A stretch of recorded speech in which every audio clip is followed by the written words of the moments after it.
guys, this shit's getting real. That's my car. That's not my car. That's the Alfa Romeo dealership's car now. I am officially not an Alfa Romeo owner anymore. I just have my van, my motorcycle, which hopefully I won't be an owner of after today either. And yeah, the journey is about to begin. Okay, here we go. We are taking off. I just said my goodbyes, shed a few tears. I'm gonna miss my family, but this is an adventure of a lifetime, and we have started. Alright you guys, I've been on the road for a few hours and I am about to leave California. It feels so crazy. I know I'm going to be back here in a few months, but to know that like I'm leaving like this, like I'll be back to visit, but this may no longer be my home is so crazy, and I'm super excited and scared and nervous and happy and so many things. So let's see if we can find this Arizona sign.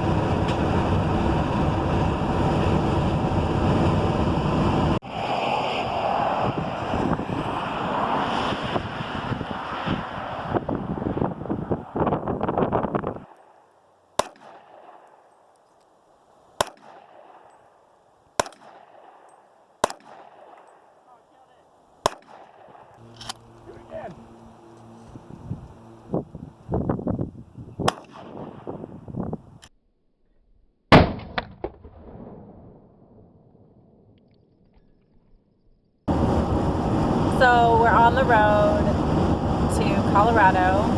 We just left Flagstaff this morning and stopped in New Mexico to pick up a trailer.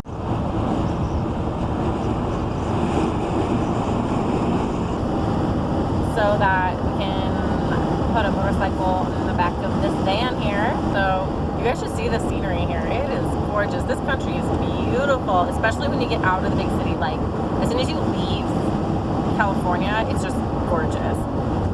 I understand that like everybody thinks the place they grow up in looks like normal and everywhere else with a different type of terrain is really cool, but like I don't know, California is just like brown and shrubby and lots of rocks, and the things that make California cool is not like the nature, you know, the things that make California cool is the cities in my opinion, I guess.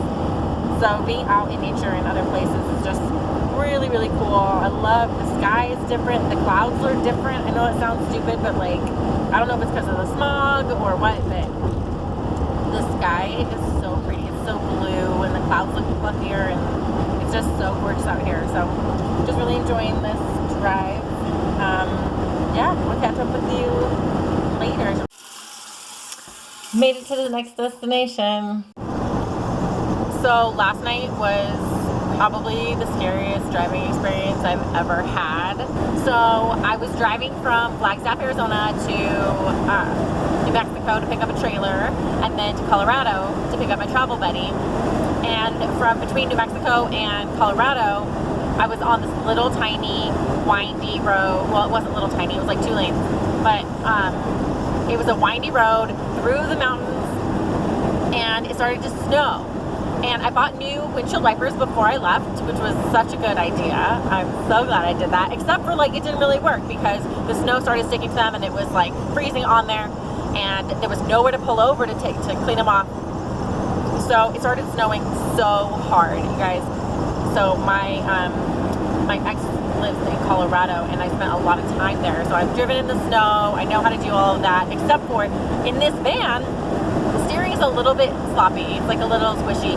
So if I were to start sliding or spinning out, correcting it would be really hard because the steering is all jacked up. So I'm going through this windy mountain road in the middle of the night. Well, not the middle of the night, but it was dark out. The sun had set quite a while back. And it is snowing super hard. The visibility is garbage. And I realized my headlights are not very bright. So I have, my windshield wipers not working. My headlights are not very bright. It is snowing really hard. And the speed limit is like 75. No way I'm going 75. I was going like 40, And I was still like, this is too fast. This is way too fast. I'm gonna die. Going any downhill at all, I just started like sliding all over the place. And then by the grace of God, I got stuck behind a snowplow, which never in my life have I been so excited to see a snowplow. Let me tell you what. And even behind the snowplow, I was still sliding around a little bit, but it wasn't that bad. And then plus the lights from the snowplow and the flashings and stuff helped me see the road. At least I kind of knew what I was, like where I was going. But oh my goodness, it was terrifying. And in my mind, I was like, this is why I have the camper van, so that I don't have to drive in conditions like this. So I can just pull over and go to sleep and then maybe do this during the daytime, you know, because it would have been hard during the day, but not nearly as scary. I would have felt much more comfortable doing it during the day, except for my travel buddy wanted to leave early this morning, so I felt like I was in a time crunch. Sorry, I got interrupted. My travel buddy called me. He's actually in the car in front of me. But that was the story of last night. It was like really scary, and I don't plan on doing that again. That was really bad, and I don't want to be on a time crunch to get places anymore. I want to take my time, and if I need to pull over, I'm going to pull over. But something else that really interesting happened today. So I show up to my travel buddy's house, you know, we take pictures in front of the van. He posts up on his Facebook, I've always wanted to do the van life. It's finally happening, you know, and just this big thing. And then at the bottom of his post, he tags it Solo Traveler. And I'm like, okay, so everybody who knows about my trip knows about my travel buddy. Like, they know I'm not doing this on my own. I have somebody coming with me. But apparently, he is doing this trip on his own in my van. And I was just curious, like, is anybody gonna look at your picture and be like, oh, the side of your van says Mariah wore a fit Instagram tag. Who's that? Like, oh, that's the person who's doing this trip with me.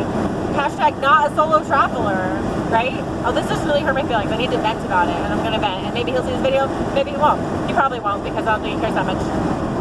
But it just kind of felt disrespectful, you know, that like, you're gonna put it out there in the world that like you're doing this all on your own, when I'm the one that bought the van, I'm the one that built the van, I'm the one that drove to New Mexico to pick up a trailer for your motorcycle, and now I'm the one driving your motorcycle in the trailer on my van while you're in your car in front of me. Like, he's never even driven the van, and he's hashtag solo traveler. Are you kidding?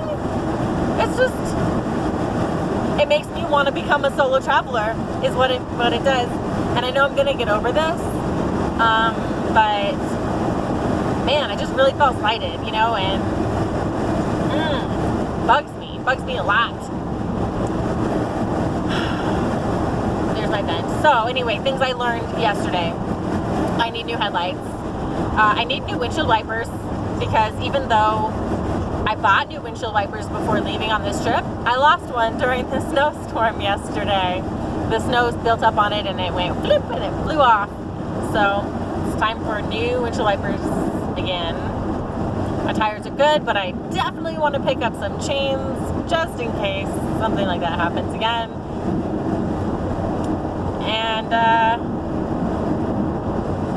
yeah, oh, also, we're dropping off a lot of his stuff at somebody else's house, so the van is like packed from the floor to the ceiling full of stuff. So we're gonna have to reorganize this van here in a few days, because he literally can't even get to the bed. Anywho, that's all for today. Catch up with you later when we get to Oklahoma.